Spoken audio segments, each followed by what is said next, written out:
La Genèse est le premier livre dans ta Bible. C'est un mot grec qui signifie la naissance ou l'origine. Mais à la base, la Bible a été écrite en hébreu. Et en hébreu, ce livre s'appelle simplement « Au commencement », d'après les premiers versets du livre. C'est un bon titre parce que la Genèse nous raconte comment tout a commencé. Les cieux, la terre, la vie. Ce livre plante toutes les semences qui seront développées plus tard dans la Bible entière. Mais avant de commencer, on va trouver quelque chose de très intéressant en comparant la Genèse avec l'Évangile selon Jean. Dieu veut communiquer par sa création, et pas nécessairement parler d'histoire, de cosmologie ou de biologie, mais du salut qu'il offre et de la fin des temps. En Ésaïe 46, 9-10, il dit « Je suis Dieu, et personne n'est comparable à moi.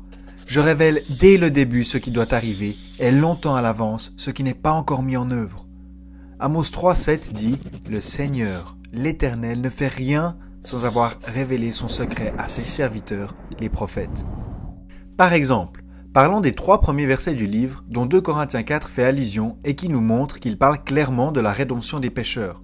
On en a déjà parlé dans une autre vidéo. Ça nous montre simplement qu'il y a une signification derrière les histoires de la Genèse. Et en gros, il y a une histoire qui est exprimée dans plusieurs petites parties de l'histoire. Un peu comme une pièce musicale qui a des segments qui se répètent régulièrement. Dieu commence petit dans la Genèse, augmente au calvaire et termine la Bible par une révélation complète. Tu peux trouver 2 de ces histoires dans les grandes lignes de la Genèse. La première dans les chapitres 1 à 11 et l'autre dans les chapitres 11 et les suivants. La première parle de Dieu et de la race humaine et la deuxième de Dieu et d'une race choisie. Elles sont illustrées par 7 personnages principaux. On les appelle les patriarches. Alors ça, c'est notre aperçu général. Mais en prime, on va se focaliser sur la création un peu plus en détail dans cette vidéo. Alors allons-y avec la création. Peut-être que tu n'y as jamais pensé, mais pourquoi Dieu a-t-il créé notre monde en 6 jours ? Il serait assez puissant pour le créer en une journée. Alors pourquoi 6 ?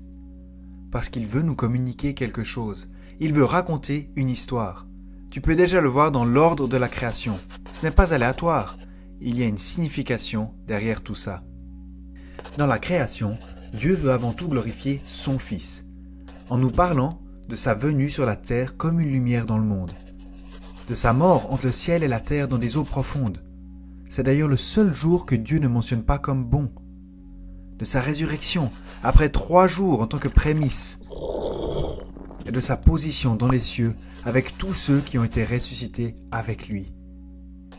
Il atteint ensuite la mère des nations par l'Esprit Saint, et il continuera à le faire jusqu'à ce qu'il revienne avec son épouse pour régner sur le monde comme Adam aurait dû le faire.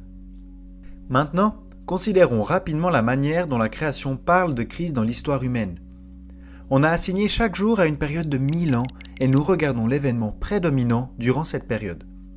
Le premier jour de la création annonçait la chute d'Adam parce qu'il voulait comprendre le bien et le mal. Le deuxième jour annonçait la séparation entre le peuple céleste et terrestre de Dieu, imagé par Enoch et Noé. Le troisième jour annonçait la séparation des eaux de la mer Rouge et du Jourdain. Et le 4e jour, la venue de Christ et de son précurseur, Jean le Baptiseur. C'est seulement après le 4e jour que nous voyons la vie. Le 5e jour nous montre comment la bénédiction de la vie atteint les nations par le Saint-Esprit. Le 6e jour prend place au moment même où tu regardes cette vidéo, et il se terminera tout bientôt avec le règne de Christ sur la terre. Voyons maintenant la première partie de la Genèse où Dieu crée l'humanité en général. Dieu crée Adam pour le représenter et pour amener la terre sous son obéissance. Mais Adam échoue à garder le seul commandement que Dieu lui avait donné et il amène l'humanité sous la malédiction. La terre devient impie. Enoch le réalise et marche avec Dieu. Il avertit les autres et il est enlevé dans les airs avant que le jugement ne frappe la terre. Noé doit passer au travers du jugement, mais on est préservé dans l'arche.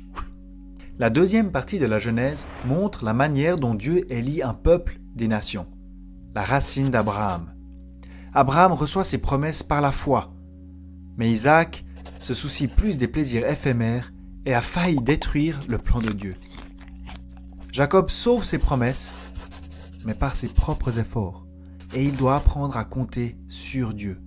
Une leçon douloureuse qui inclut la perte de vue de son fils, Joseph, jusqu'à ce que la discipline de Dieu soit terminée et que Joseph règne sur la terre avec son épouse des nations, règne dans lequel Israël peut jouir d'une place toute spéciale.